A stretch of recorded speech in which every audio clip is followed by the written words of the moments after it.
Once you've mastered this position where you're touching, you're hinging real well, you'll be ready eventually to use weight, to load weight, because you've already learned how to do that. And you can either, when you load weight, you can either hold it here, or you can hold it up a little higher.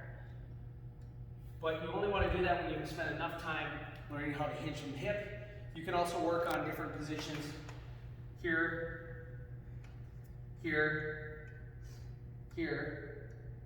You have all these different variations, but I always recommend learning first how to hinge from the hip. Once you've done that, you can try these different hand positions. So I'm going to teach you how to do a 45-degree hip extension. And this technique I teach you is going to apply to all variations. So the first and most important thing is just getting the height of this correctly. Your goal is to have this when you're on here with straight legs, to have the pad in a position where your hip bones are not going to get caught and hung up as you go down. So as I go down, I should have plenty of room between my hip bone and this pad. And you want to have enough pelvis support, but not so much to where those hip bones get stuck. That's number one. Some people, males especially, we're going to be a little more sensitive. Our groin is going to be a little more sensitive in this position. So sometimes you can take an Airex pad if you find that you're just uncomfortable in your groin area. You can put an Airex pad right here, and that will actually help with this. In fact, I'll get one right now just to show you. One.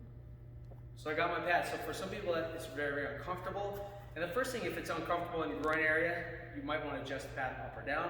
But if that's not solving the trick, using an Airex pad here, that will usually fix it. And that fixes it perfectly. I don't need it though, so I'll throw that out.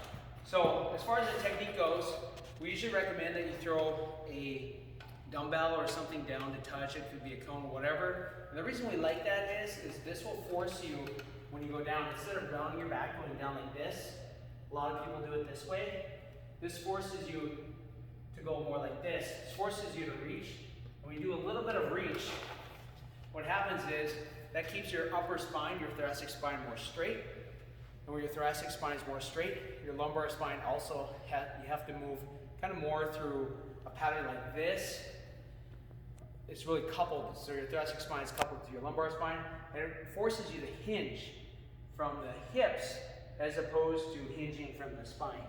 And the reason we want to avoid rounding our back on this exercise, when you round your back, you're more likely to either create a problem, a disc problem, or if you have a disc problem, it's going to feed it and make it worse. So we really recommend this technique, once again, where you're hinging from the hip. Now your hamstring becomes more involved, and you're training the low back muscles isometrically. And the farther you have to reach out, usually the more it forces you to kind of pivot. Your chin should be tucked, just more neutral in this position. And you should be pausing at the top. And another thing, you don't want to come all the way up, you're just trying to come up into a straight line.